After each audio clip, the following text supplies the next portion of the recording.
The civil servants who had converged on the entrance of the state government secretariat to felicitate him on his victory at the Court of Appeal, Abuja.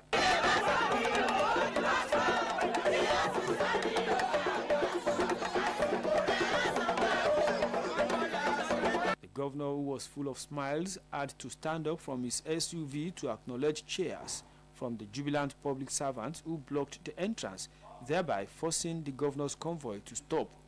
Addressing the gathering of happy workers, Senator Ademola Adeleke said his happiness knows no bounds for the show of love from the workers. Senator Adeleke, while thanking them, used the occasion to assure the workers of the resolve of his administration to fulfill all his promises to them as it relates to the repositioning of public service for better efficiency and improved welfare package. He admonished them to continue to be efficient and hardworking for them to sustain his love and support that will not stop at any time. The workers, who were singing various songs of solidarity, accompanied the governor from the main gate up to White House, where he headed to his office for the day's job. Speaking with OSBC News, leaderships of the Nigerian Labour Congress, NLC, and Trade Union Congress, TUC, lauded the governor for leading the state with the fear of God and strict adherence to the rule of law, as well as respect for due process. They described the governor's victory at the appeal court as victory for the workforce, who are now enjoying life in service since the emergence of PDP administration being led by Senator Adeleke. Comrade Christopher Arapasokpo and Adekola Kolawole. This man is doing good. This man is doing great. This man has supported workers of Osun. And in less than 4 months that he came on board, workers, the atmosphere is clear. Workers are smiling. Backlogs of salaries, arrears are being paid by this current government. Salaries and when due are paid. On behalf of Mr. Governor, Mr. Governor was charged with some issues on the tribunal during the last election, July 16 election. The first tribunal, he didn't get it right, but we are all free for him that this gentleman that everybody, including majorly the civil servants, we appreciate. Highlight of the triumphant reception of the governor was the beautiful rendition by the members of Osun State Cultural Troupe, who led the governor singing and dancing. The commissioning of Village Passport Production Center and Passport Front Office was a historic event which brought together former Governor of Osun and Minister of Interior, Ogbeni Rauf Aregbesola, and incumbent Governor, Senator Ademola Adeleke. It is the first official event the two leaders will be attending together, and it did not disappoint their numerous supporters who gathered from far and near to witness the event as the dancing minister dug it out at the dance floor with the dancing governor.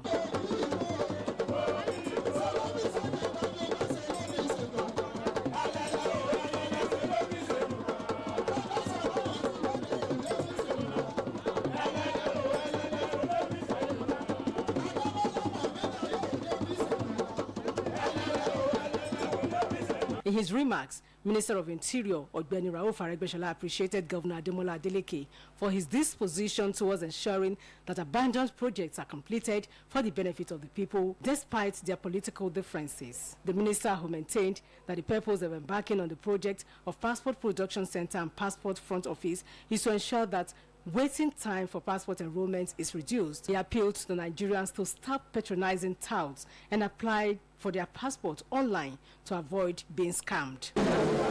It is the enhanced version with additional security. The enhanced e-passport comes in various categories, including the 64-page 10-year validity passport, which is quite convenient for frequent travelers. It is a product of the latest technology in passport administration and issuance. Only very few countries in the world can boast of it as of today. The quality of the passport, let me add this, does not in any way confirm acceptability, which is the base for ranking of passports. In his speech, Osun State Governor Senator Ademola Adeleke, who stated that that being progressive-minded goes beyond playing partisan politics, especially with projects that affect the lives of the people. Assured Ogbeni Aregbesola of the support of his administration at all times, he maintained that his government is putting a stop to the activities of illegal migrants who have been coming into the state to engage in illegal mining. No matter what party you are, a progressive is progressive. If you are doing what people want, when Ogbeni Aregbesola was the governor, Lord was showing love his people. All the projects that he did that time for us to move forward was abandoned. And I promised myself during the election, I made a promise that as soon as I'm sworn in, I will swing to action. All the roads, whatever they abandoned, I will do it. And we are already set up. Our government is working hard to stop illegal mining. We need cooperation of the Immigration Service and other security agencies. Earlier in his goodwill message, the Controller General of Nigeria Immigration Services, Mr. Issa Jerry, stated that the facility will enhance airport service delivery and give way to emergence of more seamless passport application system. In her address of welcome, the Controller of Immigration Services, Osun State Command, Mrs. Abolupe Bewaji, noted that the new facility will boost the economic potential of Ijesha Land, among other benefits. The event climaxed with the commissioning of Ilesha Passport Production Center and Passport Front Office by the Minister of Interior, Ogbeni Rauf Aregbesola, accompanied by the Osun State Governor, Senator Ademola Adeleke, the Deputy Governor, Prince Kola Adeusi, Secretary to the State Government, Honorable Teslim Igbalaye, the Chief of Staff, Alhaji Kazim Akinleye, among others. Receiving the multi-billion naira worth of medical equipment donated by Shola Agbola Goodwill Ambassador Saga from Canada at the State Hospital Ilaorangun, Osun State Governor Senator Ademola Adeleke commended the founder of the organization, saying charity groups in Europe and America play major roles in the provisions of basic social amenities. Expressing happiness at the development, Senator Adeleke described the event as a major breakthrough between the Canada-based foundation and Osun State government in the area of provision of qualitative Medicare for people of Ila community. He assured the people that the state government will deploy more health workers who will operate the donated equipment to the areas. We consider introducing a policy framework to provide an enabling environment for the philanthropic group to thrive. I commend Shola Agbola Goodwill Ambassador Foundation, Saga, for donating some medical equipment free to some state health facilities in Osun State. Earlier in his speech, the Chief Executive Officer of Shola Agbola Goodwill Ambassador Foundation, Saga, Mr. Shola Agbola, said his foundation has donated medical equipment worth 250 million naira to health facilities spread across the 6 geopolitical zones of Nigeria. He said he lost his father at the age of 13 due to non-availability of tetanus injection at the public hospital, saying that was what motivated him to making medical equipment available for the service of common man and the less privileged. I lost my own father at the age of 13 because of the poor healthcare system delivering in Nigeria, and because of that I made it a point of duty that I am actually going to do something to help so that other children will not lose their father the way I did mine. And that is what inspired me, that is what is motivating me to do this. In their goodwill messages, the Orogun of Ilaoba Wahab Kayode Oyedotun, Archbishop Benjamin Mustafa and Reverend Bumijenyo lauded the foundation for the humanitarian job. They described the founder of the NGO as a true nationalist who is not a religious bigot but a kind, loving and peaceful Nigerian. The foundation presented certificates of the equipment to the governor, who also led the guests to commission the donated equipment. The U.S. Consul General, Mr. Will Stevenson, was accompanied by members of the U.S. Consulate to Osun State for the launch of a program that seeks to achieve an equitable and sustainable HIV epidemic control in the state. The project, according to the Consul General, seeks to reduce HIV-related morbidity and mortality, reduce HIV incidence among populations, and to sustain the ability of state governments as well as the civil society organizations, CSOs, to lead and manage comprehensive HIV programs. Mr. Wu said the United States is ready to collaborate with Osun State government for a more rapid development, saying Osun State is the only state he has visited twice. First, when the governor was contesting the July 2022 governorship election, and now. We're here with all of these amazing doctors to talk about our health programs. And when we talk about our relationship with Nigeria, actually the area where we spend as a government the most money, where my bosses, the American taxpayers, spend the most money in Nigeria is on our health programs. And the most successful one of those programs, and the largest one of those programs, is called PEPFAR, the President's Emergency Plan for AIDS Relief. And it's a program to combat HIV/AIDS, and we've been doing it in Nigeria for nearly 20 years. When I was coming here, I was like, oh, this is a big PEPFAR program. I wonder what it's going to be like. And I went and I asked people in Dr. Ali's office, what's it like? And they said, you're going to Nigeria, you're so lucky. It is the best PEPFAR program in the world. Wow. Responding, Osun State Governor Senator Ademola Adeleke thanked the U.S. government for the support given to Nigeria and Osun State in particular towards the entrenchment of democratic ideals. The governor said the support given by the U.S. government during the last gubernatorial election in the state was largely responsible for the peaceful conduct of the poll that gave him victory. Senator Adeleke sought the support of the American government in areas of education, health, agriculture, and ICT, among others. We appreciate the United States and lovers of democracy worldwide. We have transited to governance for the good of our people. I seek new collaboration with the United States government through our many development agencies. We are here today for the CD-funded HIV program. We are ready to own the program as a government. We, however, look forward to deeper partnership with the USAID and CD across the sector, such as education, health, technology, infrastructure, among others. I call on the United States Embassy to partner with the Osun State government for the hosting of a conference of donor partners. The conference is to draw support for donor backing for the developmental agenda of our administration. High point of the event was the exchange of gifts between Osun State government and the United States Consulate, where Senator Ademola Adeleke presented some Yoruba cultural items like talking drum, fila abeti aja, among others. Speaking at the official launching of the HIV surge treatment in Osun State, the governor, Senator Adeleke, explained that the state has been able to strengthen this test for HIV, and thousands of patients have benefited from the medical test and treatment at low cost.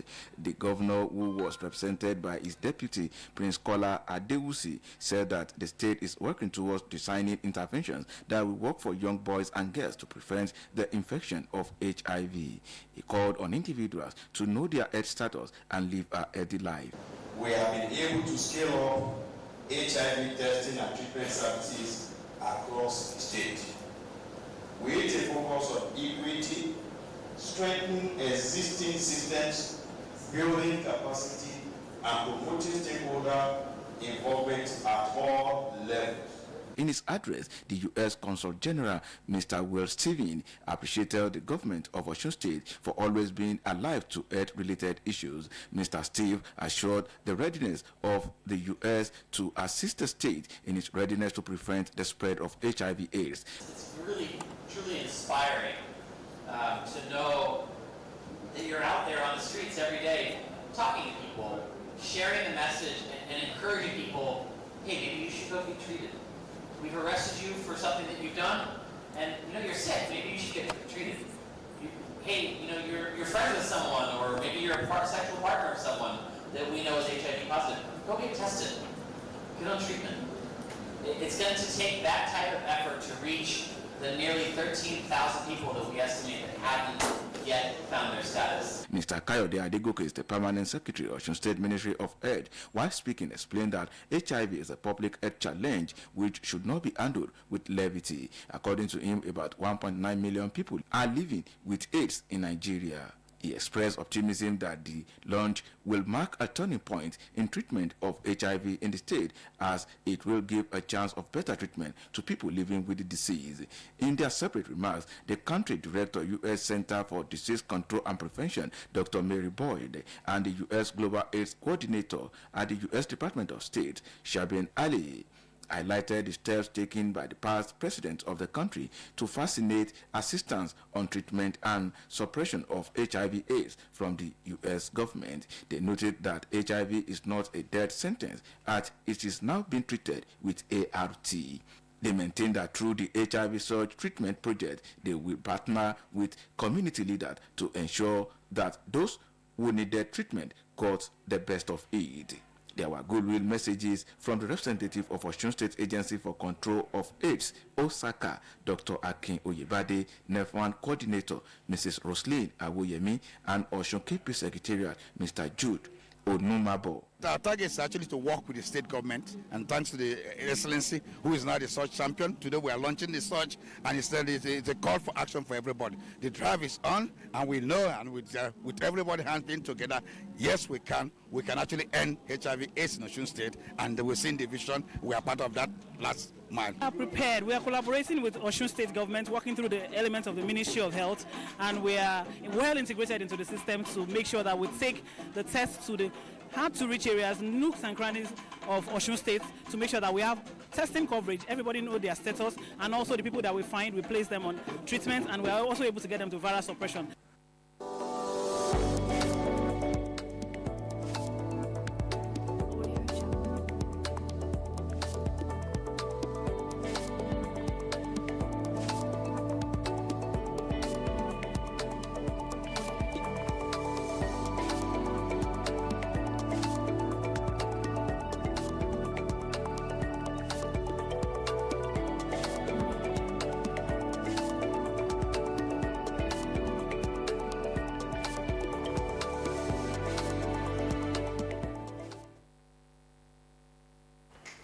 Yeah, welcome back on to Saturday Morning Treats. As we have promised you that you are going to enjoy today's edition. We have had the first segment, that is sports, and we have had the activities of the governor. Now to business, that is we are going to have the first interview segment.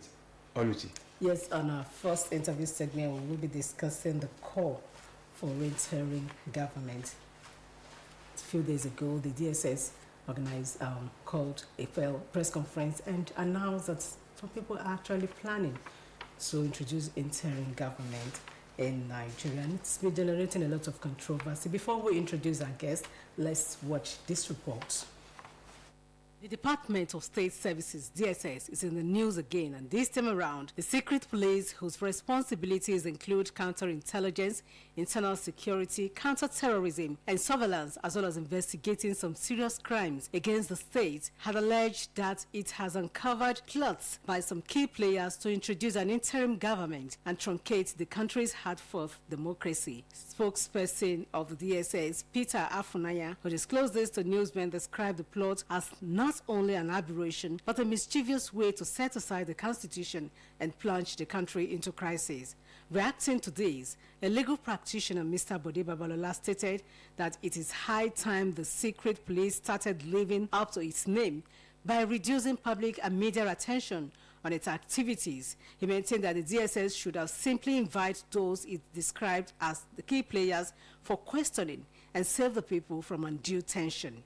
The DSS have intelligence report that there's some people somewhere are planning to install an interim government.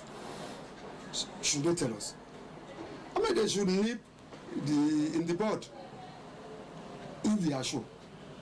But in any case, who is going to install an interim government?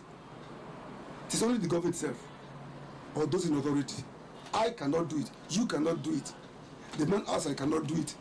While also reacting to the claims by some groups that President Muhammadu Buhari will not hand over to the president-elect Asiwaju Bola Tinubu on May 29, spokesperson Osun All Progressives Congress, Mr. Kunle Oyatomi, and the media director of the People's Democratic Party in Osun State, who doubles as a senior special assistant to Governor Ademola Adeleke, Mr. Oladele Bamiji, stated that such claims would remain a rumor since the president is a huge beneficiary of Nigeria's democracy. The issue is well laid in the Constitution of the Federal Republic of Nigeria. We cannot have a timeline and begin again to wobble as if we don't know where we're going. May 29 is real. And May 29 already has a president-elect. We all know that after any major election, especially this presidential election like that, what follows is the transition, which is already in our constitution. So all other matters concerning that election, we have to go to court. Any other talk aside that, to me, is just mere wishes, as far as I'm concerned.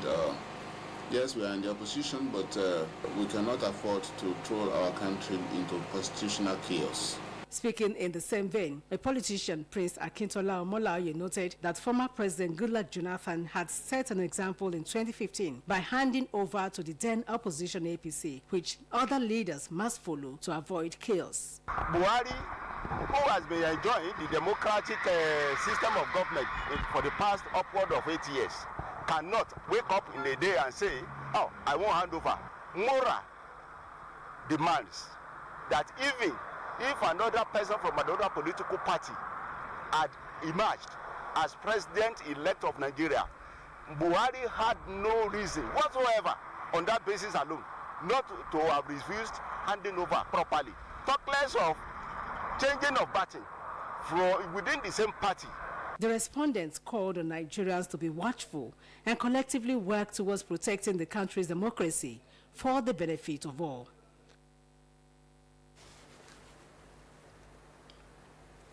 Yes, you are welcome back. We have a guest in the house who will be discussing this issue for us this morning. Who is our guest? Yes, Dr. Olusegun Duro-Tolu. You're welcome, sir. Thank you very much. You're welcome to the program, sir. Thank you very much. So, when we talk about interim government, what exactly does it entail? We had interim government for the first time in Nigeria after the annulment of 1993 presidential election that saw Chief M.K. Abiola as the landmark victor of that election. The reason being that the military by that time were not comfortable with Chief Abiola. And issue, at least we were alive at the time. I was at the University of Ibadan by that time when one of the sons of Chief M.K. Abiola, when he had a problem with the military. And Chief M.K. Abiola referred to the military as they were trained to be mad dogs. That is one of the factors that engendered the annulment of the election. But another intricate factor in the annulment of that election was the ambition of General Sani Abacha to rule Nigeria by almost. And the military truncated the electoral process. The country was in chaos. Many people lost their lives. Properties were destroyed. And eventually, Chief Ernest Shonekan was made as the chairman of the interim government, referred to as interim nonsense by Chief Bola Ige. And that happens to be the first time that we have interim government in Nigeria. In this situation, the election of that time was quite distinct from this one. In 1993, the election was only declared halfway by Professor Humphrey Onwusu when the annulment came. In this election, the election was concluded, and we have a victor. who emerged as the winner in the person of Senator Bola Ahmed Tinubu. And then for the first time in Nigeria, we had an election that we've never had before. Somebody won overwhelmingly more than 25% in 2/3 of the states in Nigeria. He won more than 25% in 30 states. He was declared the winner and he was given the certificate of returns with pomp and pageantry. And whatever anybody might have thought about that election, to the best of my knowledge, that election happens to be the first election that represents the inner aspiration and the willing of majority of Nigerians. Mark that election. The president candidate of APC, the president of the Federal Republic of Nigeria, General Buhari, lost in his own state, Katsina. In Osun State, where we have Chibisa Kande, APC lost. In Kaduna State, where we have El-Rufai, he lost. In Kano State, where we have Ganduje, he lost. The national chairman lost his unit. Then, what are we now seeing? It is, at best, a free and fair election, as far as I'm concerned. And in the minds of right-thinking people in Nigeria. Now, what should not be the raising the child to justify an interim government in that kind of election? Absolutely not. Absolutely no. No justification for interim government in Nigeria. The people who are clamoring for interim nonsense in Nigeria are people who are beneficiaries of crisis. And it is a pity that our revered father, a former general in the army, a 2 times head of state and president of the Federal Republic of Nigeria, was the first person to come out to talk about electoral malpractices. You know, you remember that General Olusegun has once been the beneficiary of this kind of problem. So this cannot happen twice in Nigeria. We cannot afford to run through another crisis that will put Nigeria in penury. We cannot afford to see our nation disintegrated. We could not afford it. So if that is the case, those who are talking about interim government should think twice. Before they set Nigeria ablaze, they should think twice.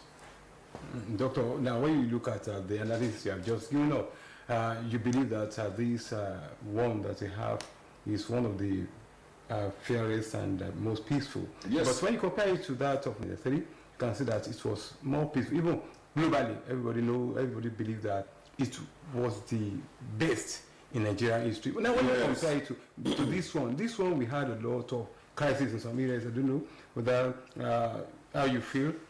We have some killings, if at all. It is one of the characteristics of democracy that is in this part of the world. Will you say that this one that we have had supersedes that of 1973? No. You know the 1993 presidential election,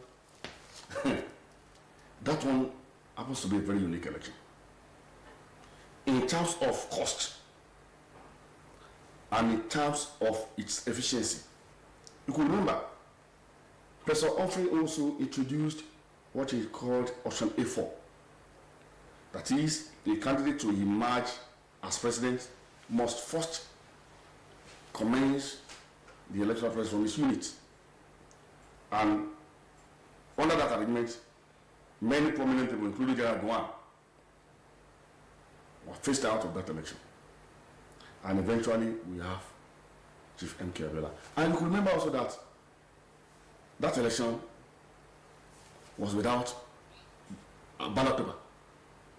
We queued. Yes.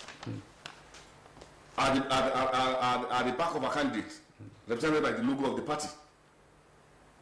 And you are counted, open ballot. 1, 2, 3, 4, 5, 6. And a candidate, a winner emerged without problem, without killings, without any accident being committed. And the president emerged. But the military, using Prince Abdullah Davis and Justice Bassey Peme, annulled that election. That election that will have catapulted Nigeria to glory. And comparing that election with this election, they are incomparable. All right. In terms of cost, and in terms of arrangement, and even in terms of the kind of indices that are put in place. Thank you so much, Doctor.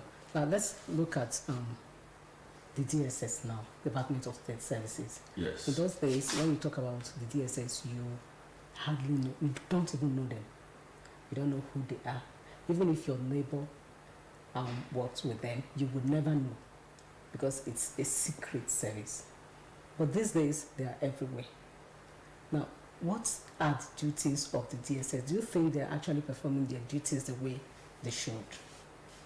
In peace studies, there's something we call HEWA, E-W-E-R, Early Warning Mechanism and Early Response. Early Warning Mechanism and Early Response. Early warning usually comes through intelligence gathering. I don't believe that our leaders in the past, they've been responding to early warnings. We might not have the kind of problems we have in Nigeria. Long before the insurgents war through Boko Haram and Walu and Fulani herdsmen, long before it started, the DSS, the office of the DSS, most especially in Kabul, where we have Mr. Yomi Zamba, gives warning about arms coming into Nigeria, most especially in the northern part of Nigeria. More than 5 years before the problem started. And the government were not responding. Having warning mechanism without early response. But now, this DSS, since that time they've been doing a very nice job in terms of intelligence gathering. Apart from what we are talking about, there are many other discoveries by the DSS. And with all these early warnings, those that are involved, what they ought to do is that they ought to expose them by their names. Those who will put this country in problem again, those who will inflame this country, those who have the intention of inflaming the country again, those who have the intention of disorganizing us again, their names should be mentioned for prosecution. Nobody's above the law. So the DSS, as an intelligence gathering agent for the country, have been doing their best. They've been doing their best. Okay, one of the respondents there, in the report we watched, he said, why can't they simply go and get those that are involved questioned and do the needful? Why do they have to always come to the media? That the media do not have any power to go and start arresting them. That they have the power. The DSS is an agency of the federal government. So who is fooling who? You see, sometimes the power that be might be the problem. The power that be. I could remember that of the CBN governor, but I wouldn't like to talk about that. He was invited by the DSS, but some people stopped the process. I won't say the prosecution, the process. But I believe one day, within a specific point in time, people will answer for their atrocities. People will give answers for their atrocities. Doctor, that means that you agree with us that the fingers are not equal, and there are some animals that are more equal than the other in Nigeria. There are some people who are gathered as secret cows. Yes, but to common man, because common man are the majority. I want you to tell us the level of risk in all these rumored interim government, so that people can know the gravity of the havoc that it performed then, that we should not try to go into now. Okay, flashing back to issue. Yes. You could remember at that time that when Ernest Shonekan was made the leader of the interim government in Nigeria, he had the support of all the governors. Because that was the first time that diarchy was introduced into Nigeria. You know, we have military rule at the federal, and we have civilian governors in the states. And we also have the federal parliament. But the problem at that time, even the military themselves, they could not manage the problem. And we should avoid that kind of situation in Nigeria now. We should avoid it. I could remember at that time, all the problems we are having concerning scarcity of fuel now started by that time. You know, that was during the time of Frank Kokori, when Lupeng and Pengazan went on strike for years. And from that time to now, we've been having problems with our refineries. Nothing works. So, if we are in crisis from that time, and even till now we are not yet out of it, there shouldn't be any reason to call in for another crisis. And you could remember that from 1983, when the military returned government to civilians in 1999. What they started since 1983. Idiagmo and Buhari came in on December 31st, 1983, when Shagari's Nigerian government was overthrown, and they ruled till 1999. 1999. So that kind of animation should not be allowed to stay here. Calling for interim government is like calling for a military coup. Yes, it's like calling for a military coup. But I believe that cannot happen. That cannot happen. That cannot. No serious government will act to those who are clamoring for it. Those who are clamoring for it, they are clamoring for it in their own selfish interest. On what basis? On what basis? Okay. Thank you very much, Doctor. Now, even before the DSS made an announcement about the call for interim government, there were also rumors that President Buhari will not hand over to the governor, the president-elect, on May 29. The rumors were everywhere. Why do you think people are actually spreading this kind of falsehood? First and foremost, I'm very sure that Buhari or President Buhari will not do that.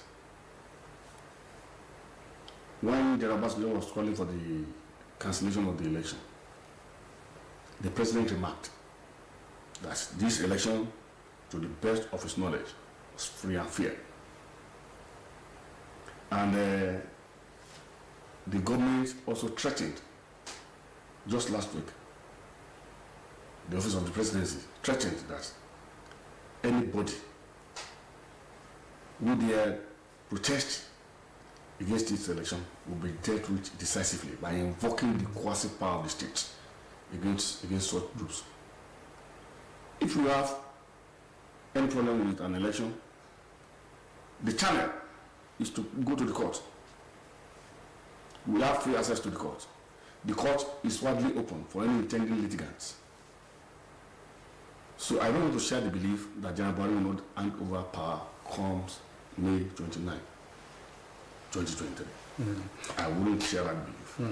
Okay, the right back to the elected president claiming that is in the court legally that the election should be cancelled so that we can have another one. Is it not tantamount to, because if it is cancelled and the tenure of President Buhari is winding up, then is it not tantamount to interim government?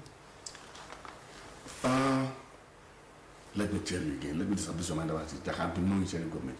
The reason why they are saying this was that, Section 134, subsection 2B of the 1999 Constitution of the Federal Republic of Nigeria states that for a president or for a president candidate to be declared as the president of the Federal Republic of Nigeria, he must have won 25% of the vote cast in 2/3 of the states constituting Nigeria and the Federal Capital Territory. And the Federal Capital Territory. So there are controversies as to the Federal Capital internment of that provision. That whether after we've won 25% in all the component states of Nigeria, 36 states, it is compulsory that you have to win another 25% in the Federal Capital Territory. That can never be the intention of the legislature. Because even this Federal Capital we are talking about is a state on paper, not in practice.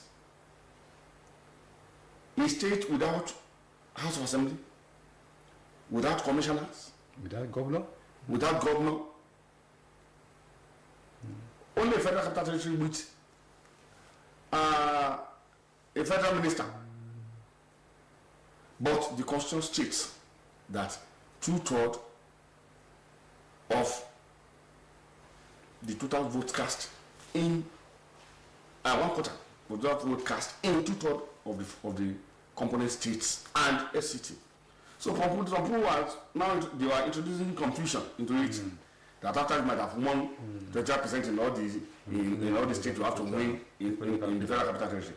The Court of Appeal has made it clear in the case of Babakmayo versus President of the Federal Republic of Nigeria that the Federal Capital Territory is not a state per se. It cannot be an electoral college for Nigeria. It cannot be a state with special status, that if you don't go in the Federal Capital Territory, you cannot be president. No, that is not the intendment. That if you go and look at Section 299,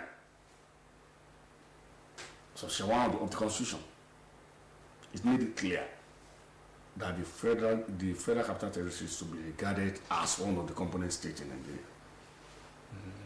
So that means the presumption is that we are having 37 states, out of which you must have 25% of the vote cast in 2/3 of those states. Thank you very much, sir. Now let me conclude. If somebody won 25% in 30 states, and you are saying it is compulsory that that he must have another 25% in Federal Capital Territory, how is that reasonable? Then there is a particular, that's why these controversies, we have a particular interpretation maxim in the law. Leges, priores, posteriores, contrarias, applicants. The maxim is leges, posteriores, priores, contrarias, abrogant. In the Constitution, the latter provision must prevail. So it means that is the clear implication by leges priores rule. That is the clear implication. Thank you so much, Dr. So a winner emerged. Thank you so much. Before we go to the Yoruba aspect of it, do you think it will ever come to a time in Nigeria when election will not be controversial? When people will just vote and everything will be okay?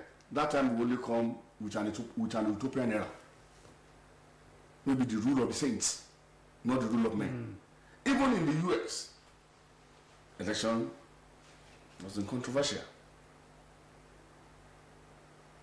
So you could remember that when sometimes in the US, that was at the time President Clinton was about to hand over.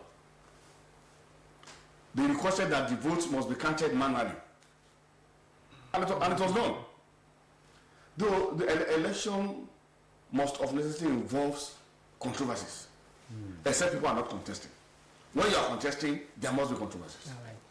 Thank you. Thank you very much. I hope we really enjoy, and we want our people out there too to enjoy you that is from the other language, that is Yoruba language, you want to switch a bit into it. Doctor, ọ̀rọ̀ pé ká ní ìjọba fìdí ẹ ní bí ààrẹ bó ti jẹ́ pé a ti dìbò tẹ́ pé àti gbà pé a ti ní ààrẹ ńlẹ̀ káwọn retí mail ni ṣùgbọ́n àwọn kan tó yẹ pé bóyá systematically àwọn èèyàn mọ̀ wọ́n jẹ́ pé bóyá àwọn náà ń sọ wípé káńsù yẹn kan wá yan fìdí ẹ kí lè ẹ bá trace ìtàn kí lójú wa rí lálàkọ̀kọ́ ń gbàtà ni. ṣe rí àwọn tó ń sọ̀rọ̀ ìjọba fìdí ẹ àwọn àríjẹ ní dídàrú àtúnjẹ pé dídàrú náà ti rí ṣe àwọn olùmọ̀ sọ̀rọ̀ ìjọba fìdí ẹ. ní àkọ́kọ́ nínú ìṣẹ̀ Nàìjíríà a ní ìjọba fìdí ẹ lẹ́yìn ìbò Abíọ́lá ní ọdún 1993 nígbà tí àwọn ológun tán gbégi lé ètò ìdìbò yẹn nígbà tí a ti dìbò tán ti mẹ́ni tó wọlé tán ti polongo ìbò dédàjì wọ́n lọ lo Prince Abimbola Davis àti Justice Basi Preme wọ́n lọ lò wọ́n láti dá ìbò dúró nígbà tí wọ́n adalẹ̀ nǹkan tí wọ́n dá wọn sọ ni pé àwọn ti gbégi lé ìbò káwọn ọmọ nǹkan tó ṣẹlẹ̀ lẹ́yìn ìgbà yẹn adìyẹ bá lókun ara olókun ara adìyẹ ni àwọn ológun yóò mọ̀ bá àwọn wàhálà ní wàhálà tó ṣẹlẹ̀ tí agbára wọn ká kí ni Babangida yọ jáde olóhùn yẹba olóhùn step aside olóhùn yẹba wọn wá gbé Chief Anasule kan wá bí kò wá lórí ìjọba fìdí ẹ nígbà tí Sule kan gan máa fi lọ́dún kan gan wọn mọ̀ pé wàhálà dé òun kọ̀wé òfìṣẹ́lẹ̀ bókọ̀ òfìṣẹ́lẹ̀ ni ó bí jẹ́ Abacha ló pọn dandan kó fi òfìṣẹ́lẹ̀ ni ó kò yí wa ṣùgbọ́n irú wàhálà tá a rí nígbà yẹn Ọlọ́run jẹ́ ká mọ́ Nàìjíríà ẹ̀rọ ti pín báyìí àwọn yẹn jẹ́ epo iṣu èrí fọdẹ́fọ ní àkọ́kọ́ Nàìjíríà yẹn jẹ́ èrí àwọn yẹn kú ikú ebi o láti gbà yẹn nígbà táwọn olú pẹ́ǹ pẹ̀lú pẹ́ǹkẹ́sà náà daṣẹ́lẹ̀ àgbẹ̀rẹ̀ náà ti bá di fanáàrí wájẹ́ kò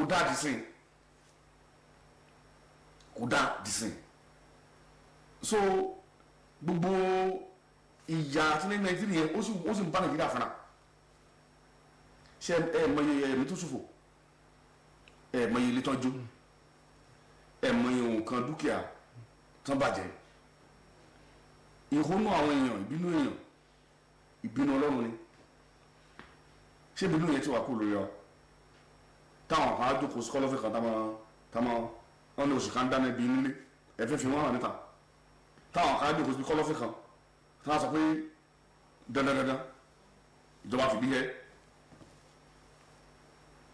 àwọn tó bá sọ bẹ́ẹ̀ yẹn àìmọ̀kan ló ń dáhùn láàmú. ẹ ṣe gan-an dandan ló tẹ̀lé nígbà tí DSS wá jáde wọ́n pe àwọn oníròyìn wọ́n polongo pé àwọn ti rí àwọn kan àwọn key players kan tí wọ́n pè fún ìjọba fìdí ẹ àwọn èèyàn wá wòye pé ṣe bí ọlọ́pàá lẹ pera yín kí ló dé tẹ́ ẹ lọ mú wọn tàbí kẹ́ ẹ dárúkọ wọn fún àwọn ọmọ Nàìjíríà kí wàá lè ẹ fẹ́ ká àwọn tí wọ́n mọ̀ kankan nípa security kí wọ́n ṣe lé lórí nígbà táwọn polongo pé àwọn ti mọ àwọn tó wà nídìí ẹ. àwọn ẹ̀ka ọ̀tẹlẹ̀múyẹ́ táwọn pè tẹ́yìn pé ní DSS ká sọ ní Yorùbá àwọn ẹ̀ka ọ̀tẹlẹ̀múyẹ́ kí ni iṣẹ́ ẹ̀ka ọ̀tẹlẹ̀múyẹ́ iṣẹ́ wọn ni láti wú àwọn nǹkan tó mú ọpọlọ dání tó sì lè da ìjọba rú ilé táwọn pè ní intelligence gathering láti gbé síta fáyé tẹ́bá wo àwọn kankan wà tá à ń pè ní tó lóyìnbó ń pè ní early warning mechanism and early response that is pé ìfihàn àwọn nǹkan tó lè ba nǹkan jẹ́ àti ìtètè fèsì sí ìfihàn àsọtẹ́lẹ̀ àwọn nǹkan tó lè ba nǹkan jẹ́ táwọn iléeṣẹ́ ọ̀tẹlẹ̀múyẹ́ rí àti ìtètèfèsì sí tí àwọn iléeṣẹ́ ọ̀tẹlẹ̀múyẹ́ ní láti sọ àwọn nǹkan tó ń rí tó lè dà lúrú fún ìjọba tí ìjọba gbé láti tètè ṣiṣẹ́ lórí ẹ̀. àwọn iléeṣẹ́ ọ̀tẹlẹ̀múyẹ́ wọ́n ń ṣiṣẹ́ lórí àti sọ àwọn nǹkan tó ń rí tó lè dà lúrú síta ṣùgbọ́n ìjọba ọ̀n tètè fèsì. tẹ́ bá wò ó nígbà tí Mr. Yomi Zamba tó jẹ́ adarí wọn ní Kaduna kó tó di pé Boko Haram àwọn Fúlàní dandan kó tó di pé wọ́n bẹ̀rẹ̀ iṣẹ́ ìjàmbá wọn náà ti ń sọ pé ìbọn nǹkan kan wọ Nàìjíríà o ṣùgbọ́n ìjọba fèsì sí òun la dàrẹ́ tá a ti rí ṣáì ilé náà bó ṣe ń sọ yìí gbogbo àwọn tó ń pètè pẹ̀lú ẹ̀kọ́ lọ́gbé wọn ni pé àwọn tó fẹ́ báyé Nàìjíríà jẹ́lẹ̀ kejì ni àwọn tí ò nífẹ̀ẹ́ Nàìjíríà lọ́kàn ni àwọn àdàlúrú ni ó yẹ ká lọ́gbé wọn ni kò yẹ ká sọ di màlúù tẹ́lẹ̀ gbọ́dọ̀ fọ́kàn tó bá ṣe é ṣe kán lúwọ̀ nípa àwọn màlúù dandan kò sí nǹkan tó burú mbẹ̀ ní àwọn tó bá ń pèrò kí Nàìjíríà dàrú. ó kẹta bá wò pé bí àwọn alátakò fún ààrẹ tàbí ìròyìn yẹn wọ́n lẹ́tọ̀ọ́ lábẹ́ òfin láti lè lè jẹ́ pé àwọn ò fara mọ́ ìbò yẹn tẹ́ pé àwọn kan sọ wípé ok ẹ jẹ́ ká pa ìbò yẹn tì ká tún ìmí ìdì àsìkò Buhari ti fẹ́ parí yìí ṣé tó bá parí tá a fẹ́ tún ní gbòmí ìdì ṣé àwa ní ìjọba fìdíẹ́. ṣe rí ẹ ti gbàgbé nípa ẹ pé Nàìjíríà máa tún gbòmí ìdì ẹ gbàgbé nípa ẹ èmi ò rò pé èèyàn tí orí ẹ bá pé tí ọpọlọ ẹ bá pé gidigidi ó gbọ́dọ̀ parí ìròyìn ẹ wò bó tàdí yìí náà ní òrùpa tí ìdìbò yẹn Nàìjíríà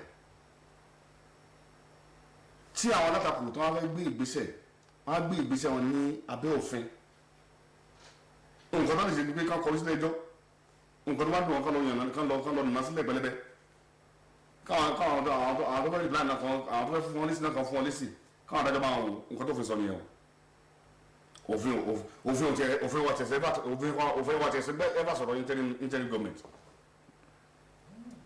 tí òfin bá ti lè sọ nǹkan kan àdán pè ní nínú òfin tó ń pè ní the express mention of one thing means the exclusion of all other things not mentioned tí òfin bá ti lè sọ nǹkan sílẹ̀ gbàrà báyìí gbogbo nǹkan tó bá ti síbẹ̀ kò síbẹ̀ ni ìyẹn náà pè ní expression unionis exclusion ulterius in Latin gbogbo nǹkan tó bá ti síbẹ̀ sẹ́ kò síbẹ̀ ni kò sí nǹkan tó ń jọ interim government nínú òfin wa so kò sí reason fún interim government. àtúndì kọ́ àtúndìbò ó lè ṣẹlẹ̀ ìyẹn tí àwọn tí gbogbo àwọn tó bá dìbò tí wo ìbò tán rí tí ò kún ojúṣùwọ̀n àbòlé tí òfin filẹ̀ ṣùgbọ́n a ti dìbò ẹnìkan rí ìdá mẹ́rin nínú gbogbo state wa àti Abuja àti federal capital territory 37 ẹnìkan rí 30 kí ni à ń sọ so kò sí ìdí fún nǹkan tó ń sọ yẹn tẹ bá bẹ̀ wọ abala òfin wa báwo mo fẹ́ sọ ní Yorùbá náà section 134 section 2b ó kàn ẹ́ kàtẹ́rin abala kejì àti abala èkejì ẹ̀ ó ní pé ẹni tí ó bá dìbò tí ó bá wọlé Nàìjíríà ó gbọ́dọ̀ ní ìdá kan nínú ìdá mẹ́rin gbogbo ìbò jáde ní ìdá méjì nínú ìdá mẹ́ta àwọn ìpínlẹ̀ tó bá wà ní Nàìjíríà ó wá sọ pé àti Àbújá àti Àbújá bá fẹ́ tó fi kún yẹn àwọn kan wá sọ pé Àbújá yẹn àwọn ayọ̀ sáyẹ̀ ọ̀tọ̀ tó bá jọ àwọn èèyàn tó bá jọ wá borí nínú ìdá kan nínú ìdá mẹ́rin ní inú ìdá méjì nínú ìdá mẹ́ta ìpínlẹ̀ gbogbo wa gbọ́dọ̀ ní ti Àbújá lọ́tọ̀ ṣé Àbújá jẹ́ bí kí ni Àbújá fẹ́ jẹ́ special state ó fẹ́ jẹ́ state ó fẹ́ jẹ́ ìpínlẹ̀ tó yàtọ̀ sí gbogbo Nàìjíríà ó fẹ́ jẹ́ ilé ẹ̀kọ́ ìdìbò mi fún Nàìjíríà electoral college it cannot be kò sí èèyàn tó ní ọpọlọ tó sì mọ òfin tó gbọ́dọ̀ sọ pé ká túmọ̀ òfin mẹ́yìn òfin àlè túmọ̀ àlè ẹ̀fà sọ̀rọ̀ òfin mẹ́yìn ó kẹ́ ká wọ section 299 nǹkan tí yẹn sọ ni pé àgbà yìí pé Àbújá ìkan nínú state Nàìjíríà ni ó bá tán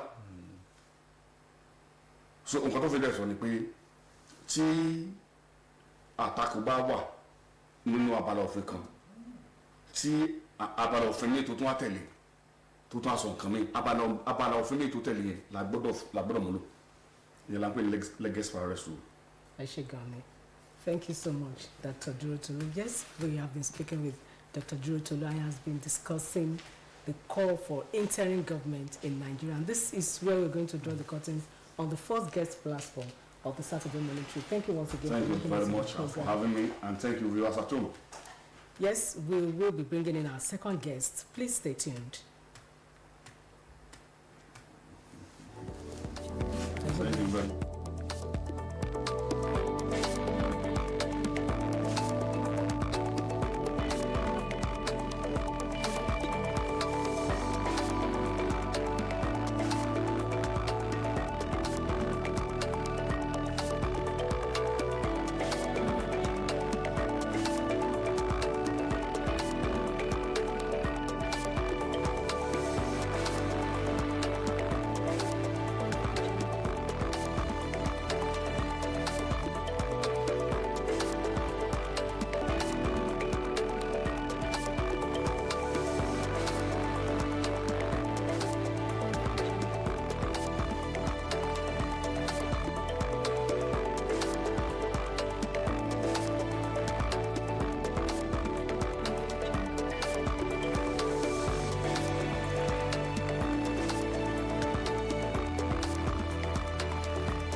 And we're on our second guest platform, St. Palm Sunday and its significance. Yes, we have a guest in the house who will be doing this justice to it, Reverend Father Ambrose Olasinde. He is the parish priest of Our Lady. The parish priest of St. John Paul II Catholic Church and the principal of Our Lady and St. Gabriel Catholic College. You're welcome to the program. Thank you. Good morning. You're welcome, sir. Thank you. Good morning. Thank you, sir. We always have you sometimes once in a year. During this time. During this time. We stay quite close to one another.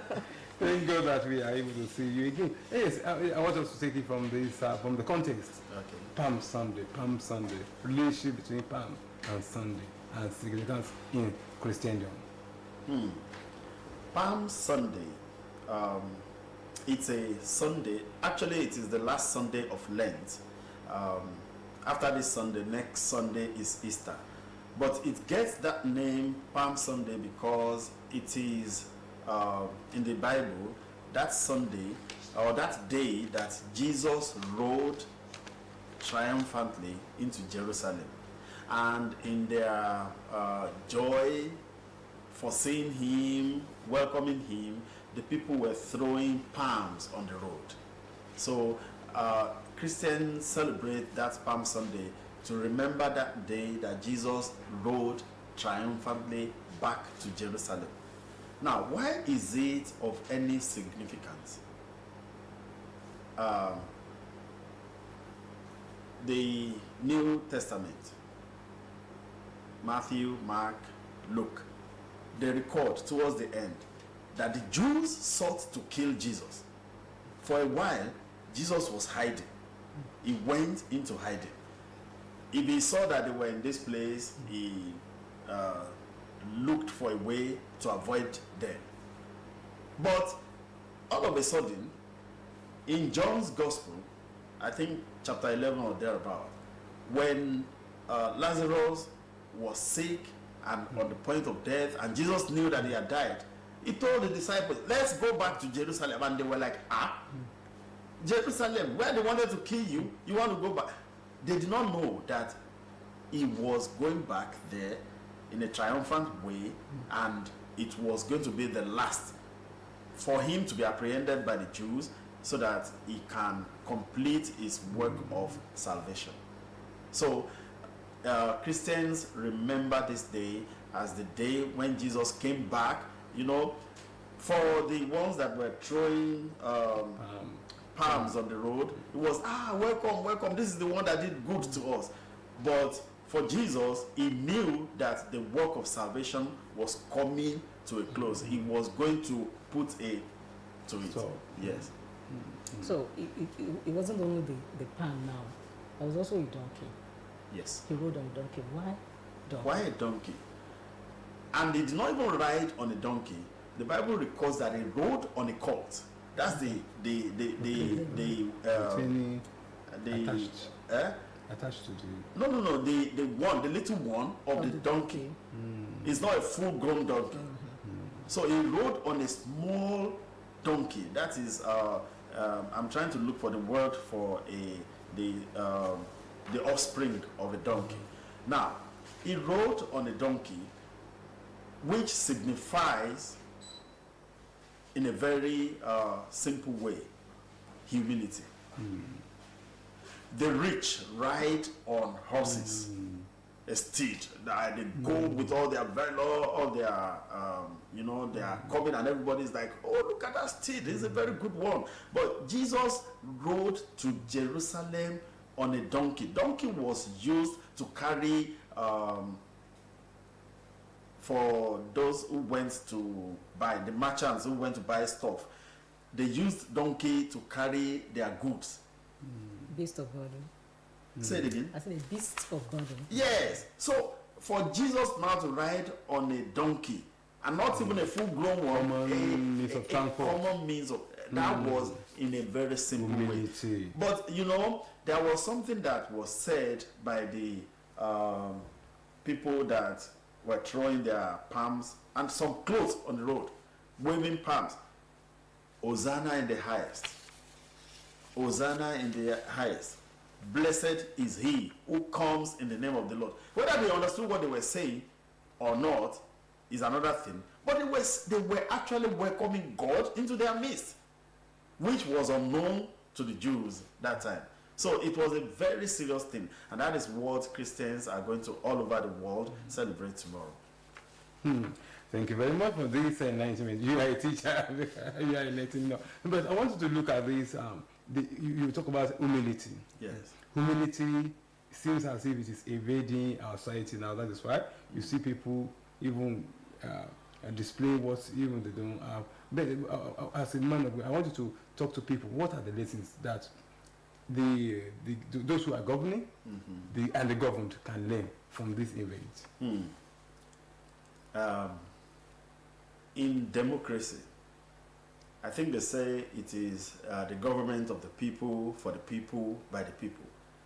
That it is supposed to be something that we do for ourselves.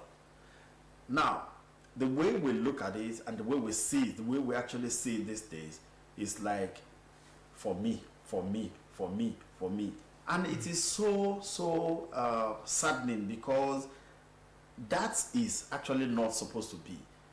Anyone who takes up leadership roles should understand that it is meant for service. You are supposed to be a leader to carry the weight of everybody on your shoulders. See what we just said about Jesus. He knew that he was going to be killed, but the greater goal is that by my dying, human persons are going to be freed from the old age curse of dying and dying eternally. So, for the sake of everybody, I am going to die. Can our leaders also, even those who are governed, can we also learn from that and know that leadership, even choosing people to come and serve us, is not just about this is the person that I like, this is the person that can do it the best. It is about service. How serviceable is this man? How much can it be of service to others? You know, I learned something. I heard something 2 days back. It said, those who cling to life die, and those who cling to death actually live. We have not come to that realization in Nigeria. And until we come to it, well, it will just be the same thing over and over again. So I think people should learn how to be humble. How to be humble, to know that if I die today, all these things that are accrued to me from everything that I amass for myself is gone. Is no more mine. And if it is no more mine, who spends it? Thank you very much, Brother Olasode. Now, we are still in the Lenten season, and the Muslims too are in the Ramadan season. Okay. Let's look at Nigeria and religion. Okay. How has it helped? How has it helped? That's a very big question. The day that our brothers in the Islamic religion were to start their fasting, it just came to my consciousness that for like 2 weeks, the whole country will be fasting. No, not the whole country anyway. Our brothers and sisters in the African traditional religions are not doing their own now. Now, if the majority of the people are fasting at this time, and the essence of fasting is supposed to be good behavior for all those who practice it, why is Nigeria still as it is? Because if I am fasting, I'm supposed to fast and abstain from evil deeds. I'm supposed to do things that will bring the life of God here on earth. You are supposed to see me and ask me, why are you behaving this way? And I'm supposed to say, oh, it is because I am an adherent of the Islamic religion, or I am an adherent of the Christian religion. Why is it that we fast and the fasting do not even affect our country? And if you ask me, I will go back to the prophet Isaiah. These people worship me with their mouths and tongues alone. Their hearts are very far away from me. I hope that is not the case with Nigeria. But from every indication, that's what we are seeing. May God help us. It's a huge one. Because, I mean, if all those who govern us, they are either Christians, Muslims, or some African religion practitioners, and we fast, we say we want to give our soul to God. We want to punish our bodies so that our spirits will be alive. Yet, we are doing evil to our brothers and sisters. What kind of fasting is that? Thank you. I want to just tell us more about this. What are the activities lined up for tomorrow's practice? Yes, I have come to discover that most Christian world will tomorrow go out. The essence is the people will gather at a convenient place and palm fronds. We don't have that kind of the palm that they have in the land of Israel, but the palm tree that we have, there is a way we use it. And it will be shared to the people, and the people and the priests, they will walk around the streets just like Jesus rode to Jerusalem. In some places, some people will ride on maybe if they see a little horse or something, they will ride and they will come to the church. To show the people that some time ago, it's a reenactment. We are reliving what Jesus did. So to show the people that at this point, at a point in time, somewhere in Israel, Jesus also rode to Jerusalem. And it is to actually tell people that, look, I align with Jesus. So everybody that is coming out tomorrow to wave palms and stay on the road and sing, they are saying, I align with Jesus. I am a follower of Jesus. So won't we tell anybody on Monday, after waving palms, then you now get to your place of work, you get to the market, or you get to the school, and you begin to curse, or you begin to do evil to others. Because you already said yesterday that I am a Jesus follower. Sorry, I want to add this because I am interested in the lecture you are giving. Yes, in the olden days when I was young, during tomorrow as it is going to come, we have hundreds of Christians for me. Doing this to the extent that even if you are not a Christian, you will be moved to join it. But nowadays it seems as if it has been reduced to only Catholic.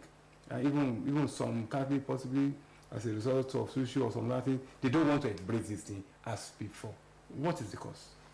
I don't want to agree with that, because last year I've been saying that I don't see whatever OSB posts, and I stay right in OSBC. But last year I made the effort and I followed almost everything that you did on Palm Sunday. I saw them feature the Methodist Church, the Anglican Church, I think the Baptist Church too, and I think the Celestial Church also. So at a particular point in time, the Catholic bishop and one other bishop, they actually met on the road. And I was like, oh my goodness. And they waited and they prayed together, and I don't know if they even hugged.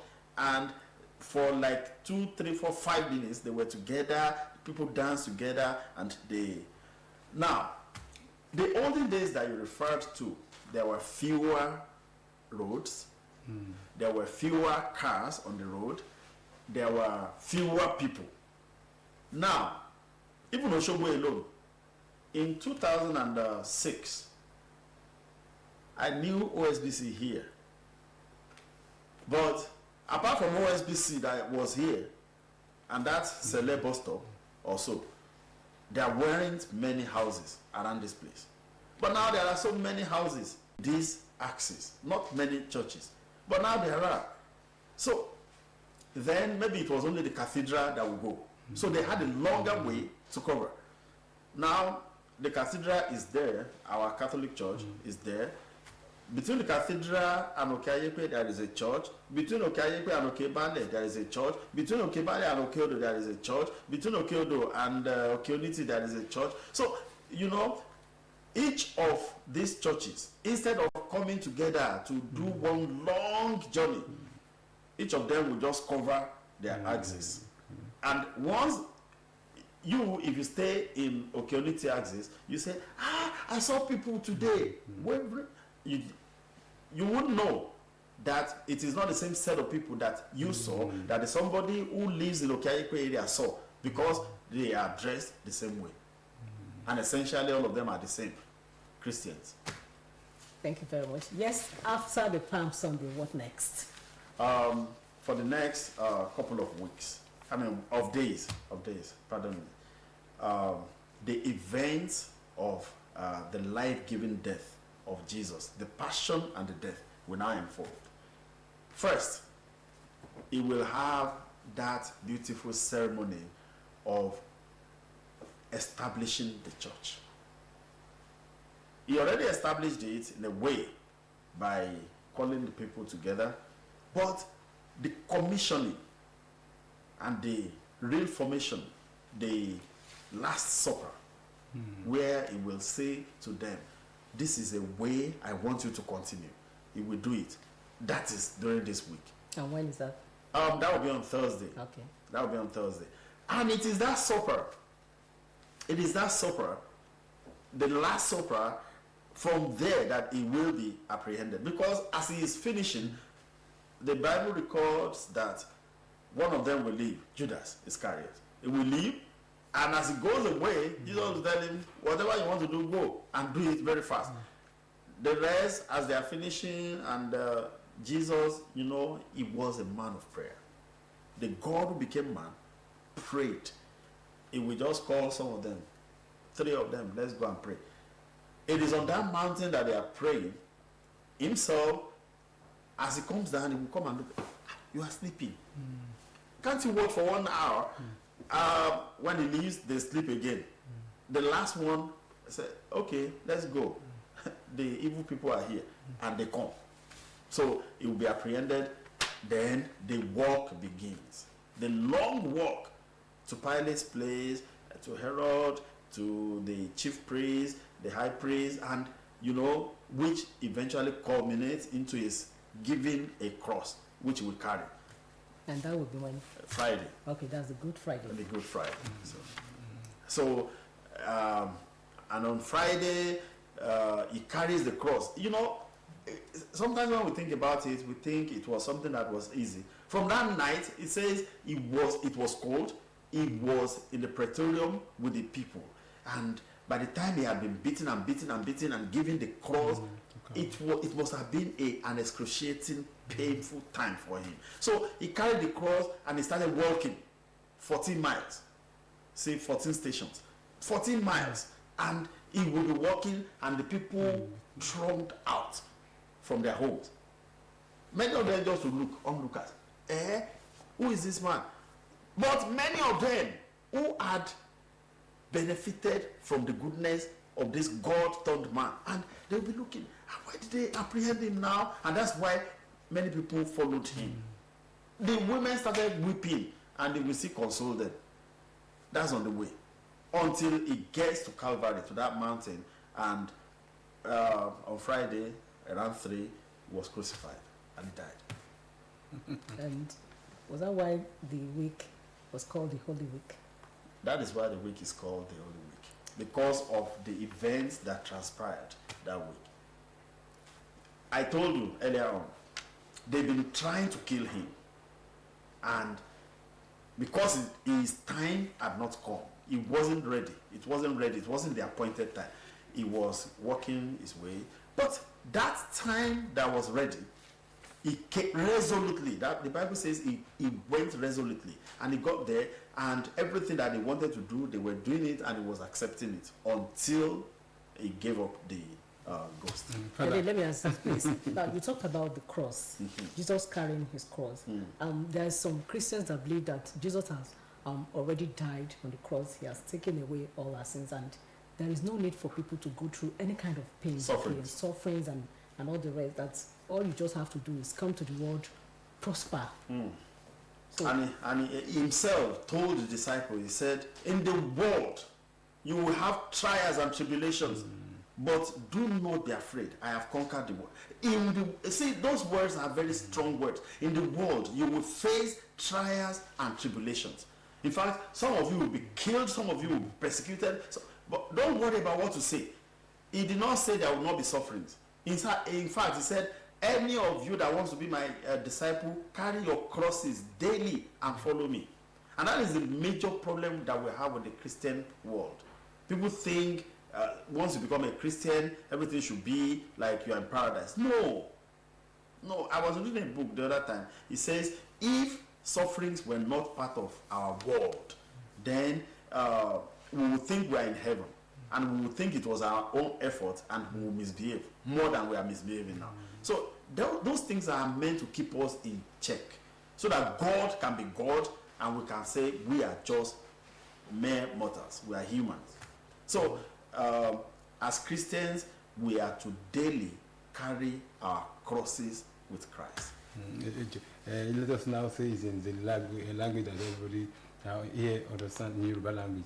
Yes, Lord, like Christian, ọdún ìmọ̀rànwọ́pẹ́ mọ́ríwò nílẹ̀ Yorùbá ó nídìí ní Israel náà ó ní rírí kí ni ó ṣe òkùnfà rẹ̀ kí ló represent. Màrìwò ọ̀pẹ ó jẹ́ nǹkan tí àwọn ará Israeli tán máa ń fi ṣe àmì àlàáfíà wọ́n tún lè fi ṣe àmì fún pé àwọn tó inú wọn tó ń yọ̀ tínú wọn ń dùn wọ́n máa jù báyìí. So nǹkan tó ṣẹlẹ̀ ni pé Jésù lẹ́yìn ìgbà tí àwọn olùpani rẹ̀ wọ́n ti ń wá tipẹ́tipẹ́ àwọn Júù fẹ́ pa ṣùgbọ́n Bíbélì sọ pé lọ́nà kan tàbí òmíràn ó bọ́ lọ́wọ́ wọn kò jẹ́ kí wọ́n rí òun mú ṣùgbọ́n nísìnyí ó ti wá ṣetán àsìkò ìgbàlà yẹn ti dé wá sọ fún wọn pé ẹ jẹ́ á lọ sí Jerusalem àwọn ọmọ yìí rẹ̀ pé níbi tí wọ́n ti fẹ́ pa ẹ́ ṣùgbọ́n kò yé wọn tó ti ń sọ fún wọn pé mo gbọ́dọ̀ kú kí n lè jíǹde kí ẹ̀yin náà kẹ́ lè rí ìyè àìnípẹ̀kun wọ̀. So ìgbà tó dénú ìlú yẹn àwọn tí wọ́n pàdé rẹ̀ lójú ọ̀nà wọ́n ní pé ó gun kẹ́tẹ́kẹ́tẹ́ ọmọ kẹ́tẹ́kẹ́tẹ́ dẹ̀ ni kẹ́tẹ́kẹ́tẹ́ tó gùn yẹn àwọn tí wọ́n wà lójú ọ̀nà gbogbo àwọn tó ti ṣe rere fún wọn wá dúró sójú ọ̀nà wọ́n wá ń pariwo Hosanna lókè ọ̀run ìbùkún ni fún ẹni tí ó ń bọ̀ wá ní orúkọ Olúwa Hosanna lókè ọ̀run aṣọ wọ́n tẹ̀ sójú ọ̀nà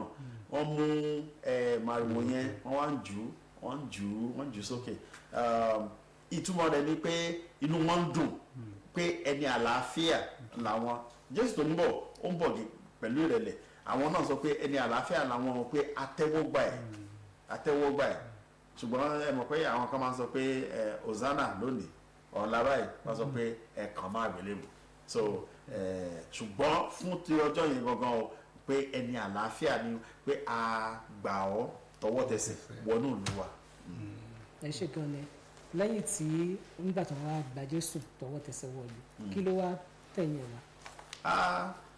mo sọ fún yín pé wọ́n ti ń wá àwọn olórí àlùfáà àti àwọn ìjọba ìlú yẹn wọ́n ti ń wá láti pa so pé ó dé sínú ìlú yẹn gangan pé wọ́n máa wá ibi tí wọ́n ti máa mú lẹ́yìn ìgbà yẹn òun náà ó pe àwọn ọmọ ẹ̀yìn rẹ̀ pé ẹ lọ arrange fún mi o a máa jẹun níbi báyìí wọ́n lè lọ wọ́n arrange ẹ̀ síbẹ̀ nígbà tí wọ́n arrange ẹ̀ ó lọ pẹ̀lú wọ́n jọ jẹun oúnjẹ alẹ́ ìkẹyìn òun ni oúnjẹ alẹ́ Olúwa tó di Eucharist mímọ́ tí à ń gbà lónìí náà nígbà tí wọ́n jẹun tán ó pe àwọn bíi mẹ́ta lára wọn ẹja lọ gbàdúrà àdúrà yẹn náà ń gbà lọ́wọ́ táwọn tán fẹ́ pa ti dé torí pé ẹni olùfisùn rẹ̀ òun náà wà lára wọn ó dìde ó lọ sọ fún wọn pé ó ti dé o ẹni tẹ́ ń wá èlò ló lè gbà lọ́wọ́ wọn 30 pieces of silver owó fàdákà ẹyọ 30 ó gbà lọ́wọ́ wọn and wọ́n dẹ̀ ni wọ́n mú bọ́n ṣe mú yẹn wọ́n mú lọ sínú gbọ̀ngàn wọn wọ́n ṣèdájọ́ wọ́n nà lẹ́gba wọ́n ṣe gbogbo ẹ̀ wọ́n dẹ̀ gbé àgbélébù rẹ̀ fún àgbélébù yẹn ló gbé tó rìnrìn tó fi wá dé Calvary níbi tí wọ́n ti kàn má àgbélébù tó dẹ̀ kú fún ẹ̀ṣẹ̀ aráyé. aláàmọ̀ kan ó béèrè pé kí lẹ́sìn tó ṣe gan. òun gan béèrè lọ́wọ́ wọn nígbà tí wọ́n mú òkúta láti jùmọ̀ pé òkè nígbà tí ẹ mú òkúta tó fẹ́ jùmọ̀ mi mo ti ṣe ohun rere tó pọ̀ fún yín ẹ fẹ́ sọ mí lókúta kí lẹ fẹ́ sọ mí lókúta fún pé a sọ ẹ́ lókúta nítorí bó o ṣe rere a fẹ́ sọ ẹ́ lókúta nítorí pé o pera rẹ ní ọmọ Ọlọ́run èèyàn lásán àwọn dẹ̀ gbàgbé ló ìyìn rere John ó dé lẹ́yìn tí gbogbo yẹn ṣẹlẹ̀ ní o ó pé fún àwọn ènìyàn tá a rán sí láti gbàlà wọn ò mọ̀ wọn ò rí ni wọn ò dá mọ̀ torí pé orúkọ rẹ̀ gan ni wọ́n dá yẹn pé èèyàn lásán ó pera ẹ ní ọmọ Ọlọ́run orúkọ rẹ̀ nìyẹn òun gangan ni ọmọ Ọlọ́run alààyè tí í ṣe Ọlọ́run tòótọ́ but kò yé wọn so wọ́n pa nítorí pé ó jẹ́ ẹni tó jẹ́ Ọlọ́run tó di ènìyàn. ẹ ṣe gan ni ẹni kò yé wọn nígbà yẹn ẹ wá wo àwọn kìrìsìtẹ́nì ilé ìsìn ṣé ó sì ti yé wọn tàbá wo nǹkan tó ń ṣẹlẹ̀ dẹ̀ àwọn kan tún gbàgbọ́ wípé kò wọ́n ti kan Jésù má gbélébù kò lè sí wàhálà kò lè sí ìdààmú mọ́ nínú ayé. Jésù fúnra ẹ̀ béèrè nígbà tó kú díẹ̀ kó lọ onígbà tí ọmọ ènìyàn bá fi máa padà wá ǹjẹ́ yóò bá ìgbàgbọ́ láyé mọ́ oore ọ̀fẹ́ ni ó ní gbòòrò ní ọ̀nà tí ó lọ sí ọ̀run àpáàdì èyí tó lọ sí ọ̀run rere yẹn tó ró ni èèyàn díẹ̀ báyìí ló dẹ̀ ń gbà orí ọ̀fẹ́ ni torí pé ní òyìnbó lẹ́ẹ̀kan mo sọ mo ní à ń gbààwẹ̀ báyìí àwẹ̀ yẹ kó mú wa sá fún ẹ̀ṣẹ̀ kó mú ọkàn wa fà sí ọ̀dọ̀ Ọlọ́run ṣùgbọ́n pẹ̀lú pàǹgbàwẹ̀ yẹn náà ṣọ́kàn àwọn èèyàn fà sọ́dọ̀ Ọlọ́run tó láà ríra wa nígboro à ń pàdé níbi iṣẹ́ à ń pàdé nílé ìwé à ń pàdé nílé ìfowópamọ́ so àwọn tí wọ́n ń fìyà jẹ aráàlú àwọn tó ń fìyà jẹ ọmọnìkejì àwọn tó ń gbé nípa ẹ bá gbọ́ orúkọ wọn gbà mí orúkọ òye onígbàgbọ́ náà ń jẹ́ so ṣé wọ́n dẹ̀ àwọn náà sọ pé àwọn gba lẹ́ǹtì ṣó wá dọ́kàn wọn ǹjẹ́ ṣó yé wọn náà báyìí torí pé tó máa yé wọn á mọ̀ pé kò sóhun nǹkan tá a mú wá sáyé kò sóhun nǹkan tá a máa mú lọ sọ́run pé Ọlọ́run òun ló ní wá tí Ọlọ́run làwa ń ṣe gbogbo nǹkan tá a ní àti akó ayé pété Ọlọ́run ni tá a bá dẹ̀ ti mọ yẹn á gbé ayé láti mú ayé rọrùn fún ọmọnìkejì wa ṣùgbọ́n ṣó yé wa ní Nàìjíríà ni mo sọ pé ìbéèrè yìí yẹn ọ̀rọ̀ ńlá ni ọ̀rọ̀ ńlá tó lágbára jù gan ni fún wa ní Nàìjíríà a padà sínú Bíbélì ìwé wòlíì Àìsáyà ó ní àwọn èèyàn yìí wọ́n ń sìn mí pẹ̀lú ètè wọn lásán ni ọkàn wọn jìnnà sí mi kọ́lọ̀ má jẹ́ ká sìn lásán. ẹ wo ní àsìkò yìí Christian wọn gba lent àwọn Mùsùlùmí wọn gba Ramadan a rò pé èsì ó dà pé ní ìwà àbàjẹ́ ó dínkù díẹ̀ tàbá ní káwọ́ fún bíi ọ̀sẹ̀ bíi mélòó kan sẹ́yìn kí àwọn méjì tó bẹ́ẹ̀ ṣùgbọ́n kí ló máa ń fà sọ pé táyì wá lọ tán àwọn yóò tún padà síbẹ̀. pé kí ló wá ń fà yẹn ó mì pé àwẹ̀ tó ń gbà yẹn ò dọ́kàn wọn náà ni torí psychology ó sọ pé ohun kan tá a bá ṣe lójoojúmọ́ fún 40 ọjọ́ ó yẹ actually 28 days fún méjìdínlọ́gbọ̀n ọjọ́ wọn méjìdínlọ́gbọ̀n pé ó yẹ kó di ìwà wa so pé tí a bá gbà àwẹ̀ tó dẹ̀ ṣe rere fún ọjọ́ méjìdínlọ́gbọ̀n gẹ́gẹ́ ó yẹ kó di ara ìwà tó máa hù kí ló wá dé tó jẹ́ pé tá a bá ti gbà àwẹ̀ ó bí pé àwọn èèyàn kàn ń ṣe gẹ́gẹ́ bí ojúṣe obligation lásán ni wọ́n ṣe gẹ́gẹ́ bí pé ọkàn wọn wà bẹ́ẹ̀ tó bá yẹ pé wọ́n ṣe gẹ́gẹ́ bí pé ọkàn wọn ó yẹ kó di Yorùbá ní pé tí ewé bá pẹ́ lára ọṣẹ ó ń dọṣẹ ó yẹ kó di ara ìwà wọn tó jẹ́ pé wọ́n kàn máa fi hùwà naturally lọ ìtumọ̀ ẹ̀ náà ni pé ìgbàgbọ́ yẹn is still lórí àwọn wa kò tí ì dé ọkàn wa and tí ò bá dọ́kàn wa àti mùsùlùmí o àti onígbàgbọ́ kìrìsìtẹ́nì o àti ìṣẹ̀wọ̀n kan. tí a bá wá wo àwọn orílẹ̀-èdè míì tí wọ́n gbé ẹ̀sìn rọ̀ ẹ rí i pé wọ́n máa ń ìlọsíwájú wọn ó ga jù ti Nàìjíríà lọ ṣé ẹ wá rò pé ẹ̀sìn tí a gbé ní Nàìjíríà ó ṣé kò máa ṣe àkóbá fún wa báyìí. ẹ ti sọ torí pé agbèrú mi àgbésọ́kàn ẹ ti sọ agbèrú mi nígbà tí a bá jí láàárọ̀ Monday tó ń lọ sínú church tó ń lọ gbàdúrà tó ń lọ tó yẹ kó lọ ṣiṣẹ́ pé òun fẹ́ lówó tó jí lọ sí church kùtùkùtù láàárọ̀ Monday tó ń gbàdúrà I mean I don't get it kò yé mi gbogbo nǹkan tá a fi máa ṣe rere nínú ayé lọ́rùn ti fún wa tí ẹni pé nígbà tó bá lọ tó bá bọ̀ lọ sọ fún pé báyìí ló rí o báyìí ni mo ṣe o ràn mí lọ́wọ́ láti parí ẹ̀ o ṣùgbọ́n nígbà tó bá kó gbẹ̀lé lọ́wọ́ èèyàn máa ṣe búburú ká tó máa sọ fọ́lé Ọlọ́run pé kọ́lọ́run ṣàánú Ọlọ́run aṣàánú wa we got it wrong I don't know how ibi tí a ti ṣe àṣìṣe yẹn tó ti wá torí pé tẹ bá rí táwọn èèyàn máa ń gbàdúrà gba mi báyìí pé ṣáàdúrà náà dẹ̀ rí àdúrà rẹ̀ yẹ kó jẹ́ ọ̀rọ̀ ìbánisọ̀rọ̀ láàrin èèyàn àti Ọlọ́run ṣùgbọ́n nǹkan tá à ń ṣe jù nínú àdúrà nígbà míì Ọlọ́run aṣàánú wa ni ṣùgbọ́n kí àsìkò yìí k'Ọlọ́run jẹ́ kó yí wa padà k'Ọlọ́run jẹ́ kó yí wa padà. ní ilé sọ nígbà tí ẹ̀ ń sọ ìbò nípa nígbà táwa wà kékeré sẹ́ irú ọ̀la ń sìn gbogbo ìlú ló mọ̀ káàkiri pé nǹkan ń ṣẹlẹ̀ ṣùgbọ́n ó dàbí pé àwọn yẹn ti fẹ́ fi jẹ́ kátólíìkì nìkan pé àwọn nìkan náà ń ṣe Palm Sunday àwọn chọ́ọ̀chì yòókù ńkọ́ ṣé ọ̀làjú náà ló fà sọ pé kò fẹ́ dàbí pé gbàtí mo ti tẹ́lẹ̀. gbàtẹ́ sọ́dọ̀ nǹkan yẹn mo sọ mo ní mi ò rò bẹ́ẹ̀ torí pé ní ọdún tó kọjá mo wo TV yín tí wọ́n ṣó ẹ̀ ní ibì kan gan tí bíṣọ̀bù ti bóyá Methodist tàbí Anglican àti bíṣọ̀bù ìkan lára àwọn tó wà nísàlẹ̀ àrò yẹn ni wọ́n pàdé níbi kan ti catholic àti kìíní àwọn èèyàn dìmọ́ra wọn jó wọn jọ kọrin pọ̀ so gbogbo àwọn anglican máa ṣe lọ́la àwọn baptist máa ṣe lọ́la àwọn sẹ̀lẹ́gàn ṣe àwọn mo ṣe àwọn káwọn church tó pọ̀ ló máa ṣe lọ́la kì í ṣe catholic nìkan àwọn èèyàn ti pọ̀ gan tó ń ṣe gan nǹkan tó ṣẹlẹ̀ ni pé church ti pọ̀ sí so àwọn tí wọ́n ti jẹ́ pé church wọ́n bá rin ọ̀nà tó gùn yẹn àwọn èèyàn rìn tó gùn mọ́ àyíká wọn nìkan ni wọ́n ti ń rìn ṣùgbọ́n ní àyíká yẹn ẹ máa rí ní òkè ayépé ẹ máa rí ní òkè balẹ̀ ẹ máa rí ní òkè odò ẹ máa rí ní òkè onítì ẹ máa rí ní àgùnbẹ́lẹ́wò ẹ máa rí ní ọ̀kínì ẹ máa rí ní ifọ̀n ẹ máa rí ní òkè fíà ẹ máa rí ní ó ti pọ̀ káàkiri ẹ gbogbo káàkiri rẹ ti máa rí lọ́la. ẹ ṣe gan ni lẹ́yìn palm sunday ọ̀la a máa bọ́ sí ọ̀sẹ̀ tá a fi máa wọ easter pẹ̀lú gbogbo bí jésù ọlá yẹn gangan láti bọ́ sọ́sẹ̀ mímọ́ pẹ̀lú gbogbo ìyà tí jésù jẹ kí wọ́n tó kàn máa gbèrò ẹ̀kọ́ pàtàkì wo ẹ̀rù kó yẹ kí àwọn olórí wa tàwa gangan tó ń tá ń darí kí a kọ́ nínú rẹ̀.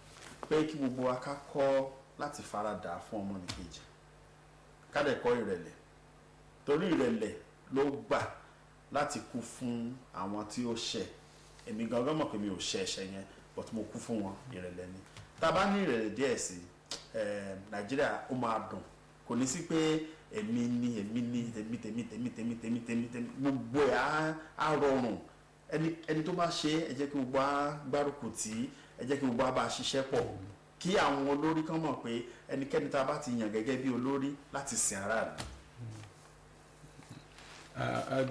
We appreciate you very much for the enlightenment because this one is an enlightenment program. We have learned some things about the celebration and I believe that we are going to witness many more years. That is our Reverend Father Ambrose Odasindi.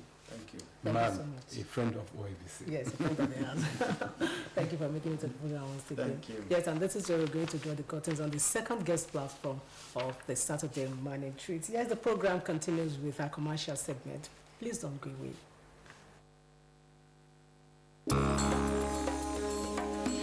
We at LAPO are committed to poverty eradication. We equally believe that the battle against poverty requires the effort of everyone.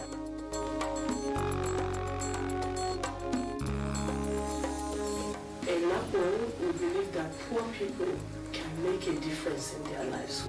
We believe that people are the singular most important asset of any family, any society, any nation. And that if you invest in people, definitely the nation would be better for it.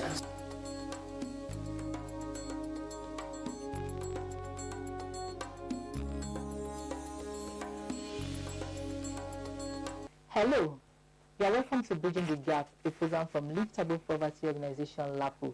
I'm Patience Nauku Mwana. Thank you so much for taking our time to watch Bridging the Gap. On today's program, we are going to be talking about the postnatal care of the mother and the baby. We know that it's usually a joyful event when a woman gives birth to a baby she wants. Despite all the pains, despite the discomfort, there is joy, joy, joy. However, the birth of a baby is also a critical time. The birth period is a critical time for both the mother and the baby, and because a lot of things could actually go wrong. Problems may arise during this period, and if it is not well managed or adequately taken care of, it could lead to ill health for both the mother and the baby, or even deaths for both of them or even one of them. So on the program this morning, we are going to be looking at the postnatal care of the mother and the newborn baby. And to have the discussion with me this morning, I have Dr. Onamure Owagboy.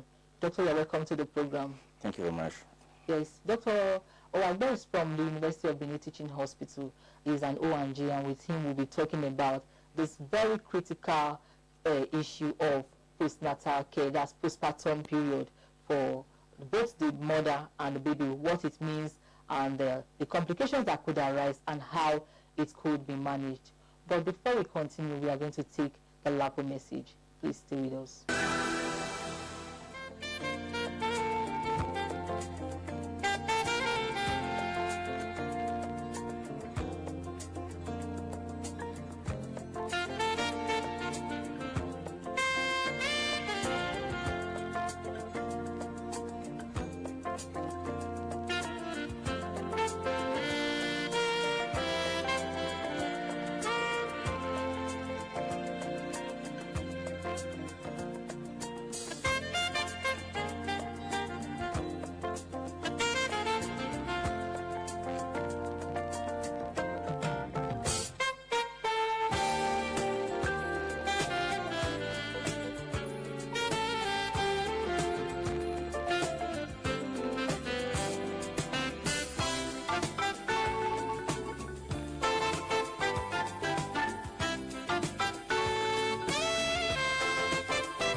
Coming back from Lapo message, please, we advise you to take this opportunity, utilize the opportunity that Lapo has provided to visit any of the centers for screening, for cancer screening, whether prostate cancer, breast cancer, or cervical cancer. You can have your screening done in any of these centers. Doctor, let me start by asking, what do we mean by postnatal care? The postnatal period, let me start with the postnatal period. Okay. The postnatal period is the period, the 6 weeks following the delivery of the baby. That is 6 weeks period after the delivery of the baby is the postnatal period. And the care that is afforded to the mother and or the baby is known as the postnatal care. Okay. So why is this period very important, the postnatal period? The postnatal period is very important because this is the period where there is a shift from the pregnancy state to the postpartum period, that's to the after the delivery period. There's a physiological change, and there are so many complications that can arise during this postnatal period or the postpartum period. And unfortunately, because attention shifts from the mother to the baby, these complications are easily missed, leading to maternal mortality and or morbidity. Yeah. So how many checkups are recommended for a woman during this period? When we talk about checkup, the postnatal period starts from the labor ward. Immediately the woman is delivered, the postnatal care starts. How? First, the maternal vital signs, the mother's vital signs, such as the blood pressure, the pulse rate, and you even check for the vagina just to be sure that there is no bruises and there is no bleeding. I'm sure we'll talk about the complications associated with the postnatal period later. Because when the WHO initially even proposed that there should be a first stage of labor, which is the first 1 hour after the delivery of the baby, because most of the complications associated with the postnatal period occurs within the first 1 hour. And when they are missed, the adverse sequelae can be devastating. However, for the postnatal clinic is the clinic where you see the woman after discharge following the delivery of the baby. And this clinic is usually done at the sixth week post-delivery. If you take your mind back, we said the postnatal period is the immediate 6 weeks following the delivery of the baby. So after the 6th week, on the 6th week of delivery, we now want to be certain that the maternal physiology has returned back to the pre-pregnant state. That means to the state that the woman was before pregnancy. It usually takes about 6 weeks for the maternal physiology to return back to normal. And so the postnatal clinic is usually scheduled at the 6th week, and usually once. But before then, this check-up can be individualized. The woman that just goes to the labor ward, delivers and walks home, no complication. Mother is fine, baby is fine. Then you can see the patients at the 6th week. However, imagine the patient presenting with eclampsia. Even after discharge, the clinic schedule should not be 6th week. That patient should be seen earlier. Most times, weekly, until the patient is certified to be stable. Okay, so let's look at some of the complications that may arise. You said from the from the day that the woman gives birth, we've started counting, that's the postnatal period. Okay, so let's look at some of the complications that could arise within, let's say, within 1 hour or so after delivery to the 6th week. For the mother, the complications are diverse. This includes eclampsia, or severe preeclampsia, hypertension, postpartum hypertension. This is a condition whereby the woman, all through her antenatal period, there was no blood pressure, no hypertension. Blood pressure was normal. But just suddenly after delivery, the blood pressure shows up. And we know that in most of our peripheral centers, or should I say most of the maternity homes, maybe the woman is delivered 1 or 2 hours after the woman is discharged without checking the normal routine vital signs. And if it is missed, the end product of this mild pregnancy-induced hypertension or mild preeclampsia is the eclampsia. This is usually associated with severe hypertension, there's protein leaking in the urine, and sometimes the patient starts convulsing. These are so many other complications, such as bleeding from all different parts of the body, which we call disseminated intravascular coagulopathy. It can affect the liver, it can affect the kidneys. That is why we keep stressing the fact that the delivery, the care of the woman, of the pregnant woman, does not end till the 6th week. And even after the 6th week, if the complications still persist, this patient should be referred to other specialists, like those that are still hypertensive can be referred to the CD cardiologist. The other complications associated with the postpartum period includes postpartum hemorrhage. This can be primary or secondary. We say it's primary when the woman starts bleeding after delivery. But if the woman does not start bleeding immediately after delivery, but there is resumed bleeding after a day of delivery, that we call secondary postpartum hemorrhage. And unfortunately for us, this accounts for the highest number of maternal deaths in this part of the world. Okay, so can we go further to look at on the side of the baby? Some babies are born and you see that they come up with a lot of maybe disabilities and all that. What could be the cause of this? The major problem associated with neonatal disabilities in the postpartum period is poor care during the labor process. If the labor is prolonged, stress to the baby, leading to what we call fetal distress. And when the baby is born flat, what we call beta asphyxia. And this usually manifests later in life with poor neurodevelopmental process. So that the baby is not able to achieve developmental milestones at the right age. Imagine a baby of 1 year cannot sit, or a baby that is already 2 years cannot utter a word. These are some of the complications associated with, and this condition is known as cerebral palsy. It's usually a complication of the labor process.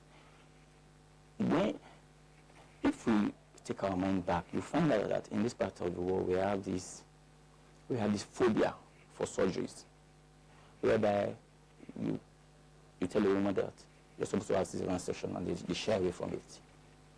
A woman that is scheduled for an elective cesarean section, probably because the baby is big or too big, or the maternal pelvis cannot accommodate that baby, they run away from that clinic and go to some maternity home.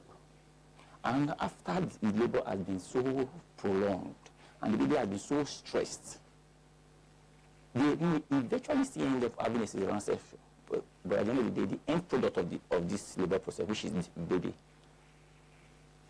develops the unnecessary disabilities. Some time ago, a woman was sharing that she was in labor and the doctor, she was not having pains, she was not feeling any pain, and the doctor was telling her that you cannot give birth without pain, that you are not yet ready. Understand that you are not ready to give birth yet, madam, just wait and all that. So she waited. So she was feeling it, she was feeling she was not, it was her first pregnancy, but nobody was attending to her because she was not screaming at the top of her voice and all that. And eventually when they came to take the birth of the baby turned out to be to have some of this I think cerebral palsy that you talked about. So people were now like blaming the mother, that why didn't you shout and why didn't you cry like other women in the labor ward were doing. So I don't know, what do you think would have been the problem? Was it that the woman stayed too long before being attended to, before the birth was taken, or what? It is possible that woman had prolonged labor, and we tell the labor process is prolonged if active phase labor, that means when the woman is 4 centimeters dilated, the cervix of the woman is 4 cm dilated, to the delivery of the baby should not last more than 12 hours. It shouldn't last more than 12 hours. And the effective contractions is not necessarily determined by the woman shouting. Our pain threshold differs from one person to the other. For minor pains, one person can scream, while for severe pain, some people have a very high threshold for pain. They can bear pain very well. So you don't use the pain the shouting of the woman to judge contractions. Contraction is best estimated by palpation. You palpate the uterus. Though you said the doctor, you'll be surprised that unfortunately is that when things go wrong, our friends and relations patronize some of these quacks. They are not bold enough to mention where they go to. Instead, they ascribe it to one doctor or the other. When you ask them, oh, we went to one hospital, what the name of the hospital, we don't know. So it's possible this pregnancy, that labor process was prolonged, baby was distressed, and baby was eventually delivered with very poor ABGA score. And that is what led to the best asphyxia, which was also not properly managed, thereby leading to cerebral palsy later in childhood.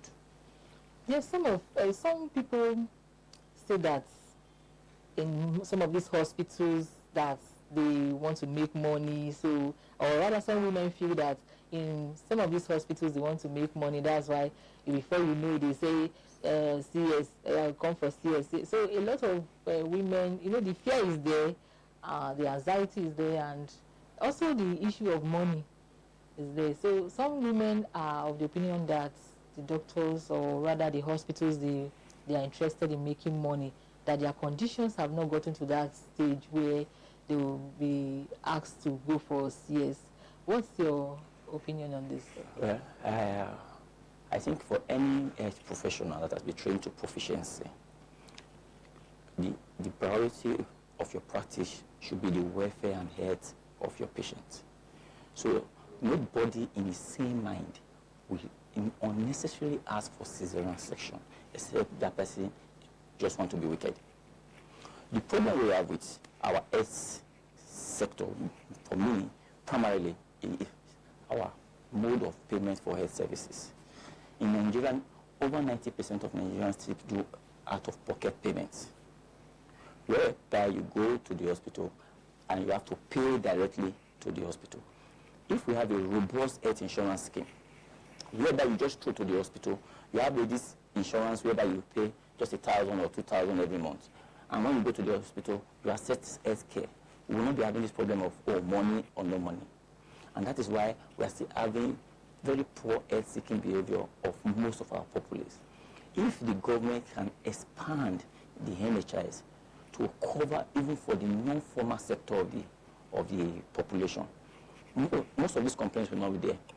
If you look at the financial capacity of an average Nigerian, it's very poor. So that's why they shy away from some of these procedures, because they know that the normal delivery is quite cheaper than having a cesarean section. And they now ascribe the blame to the doctors or the health practitioner as wanting money. No right-thinking health practitioner will just take you to surgery, because the surgery is already associated with even more complications than the normal delivery. So there must be a reason for you to advise the patient to go for a cesarean section. Okay, let's take a break here to bring you the faces of LAPO. And when we come back, we'll continue. Please stay with us.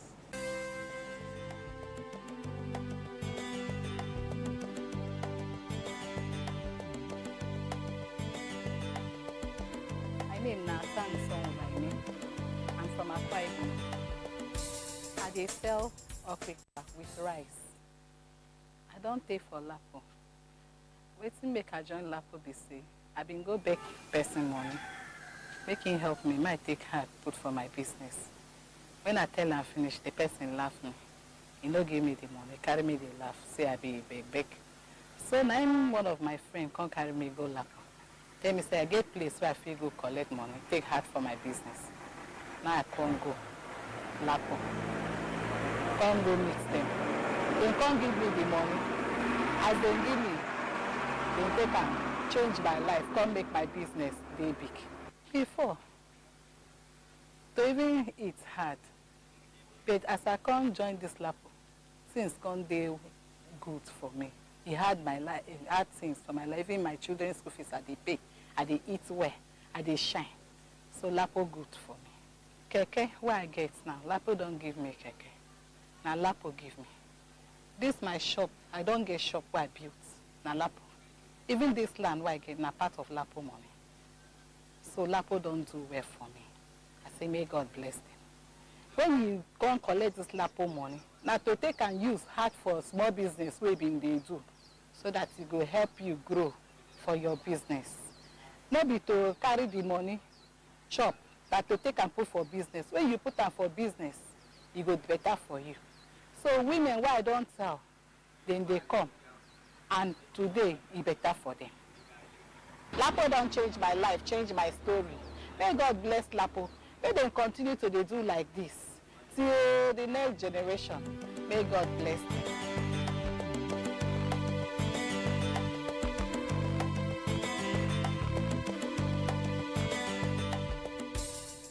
Welcome back from Faces of Lapo.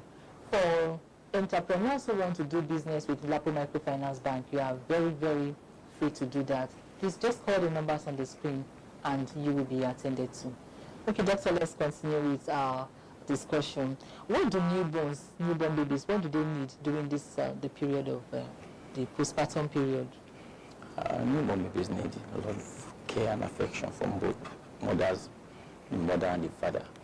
But more importantly is exclusive breastfeeding, especially in the first 6 months of life. Also, they also need some material things, clothes, cots, and the other. Then, that's optimal immunization, because we have childhood killer diseases, and we have vaccines to prevent this. Immunization at the right time, starting from birth, BCG, the oral polio vaccine, the hepatitis B vaccine, and others. If the newborns can have this, along with adequate nutrition, and in the first 6 months of life, we emphasize again, exclusive breastfeeding. And if the newborn can get this, along with love, care, and affection from every one of us, I'm sure they will do very well. All right, finally, what is your advice to new mothers? Our advice to new mothers is that the postpartum period, and even the neonatal and infancy period is a stressful time for them, because most times they now have to adjust their life to the care of themselves, their husband, and now an additional person, which is the newborn. If, for mothers that I experience, you will notice that most babies feed more at night than during the day. And if my wife decides to give me the baby at night, and the baby is crying, I can only cuddle my baby, but I can't feed the baby because I'm not lactating. So most times, these mothers end up not sleeping well at night because the baby feed more at night. Then during the day, when these babies now take their rest, they sleep more during the day than at night. The mothers, instead of them to be resting, are busy with house chores, or receiving visitors, or doing one or two things. And at the end of the day, they are stressed out. So mothers should now learn to adjust their time to suit that of the baby, recognizing the fact that there's a new landlord in the house, and their time factor must not be tailored to that of the baby. Thank you very much, Doctor. Thank you for coming on the program. So what you're saying in essence is that the woman needs the care from her family members at this point, at this time, and the woman should also rest. Exactly. She should take her time. Also support from the husband. Okay, yeah, support from the husband and every other person. Every other person. Yeah. Thank you so much, Doctor. I'm sure our new moms and even our fathers have learned a lot from this program today on postnatal care of mothers and the newborn babies. This period, the postpartum, you call it the postpartum period also, medically? Medically. All right. So this period, the postnatal period or the postpartum period, is very, very critical in the lives of mothers and their newborn babies. And everyone should be able to help the mother. And mothers also need proper rest. They need nutrition. They need vaginal care. They need family support at this time. It might be that the baby is even the 10th child in the family. It doesn't make it right for the mother should be left alone to manage the baby on her own. This is her 10th child, so she is already used to it. There is no getting used to when it comes to childbirth.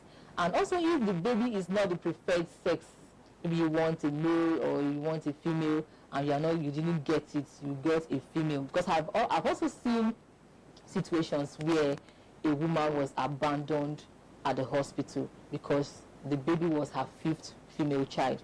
The husband abandoned her in the hospital.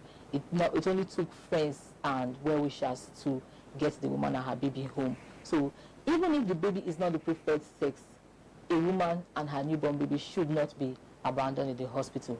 And for you that you're a new mom, never neglect your postnatal care or postnatal appointment with your doctor. It is very, very important. Thank you so much for watching this program, Bridging the Gap. Bridge the Gap, as we said earlier, is brought to you from Lift Above Poverty Organization, LAPO. And we will be very, very happy to hear from you. You can send us your comments and contributions through the social media, or you can call our numbers. You can also visit any of our offices or our corporate head office at number 18 Downstream Road, Benin City. Till we come your way again. Bye.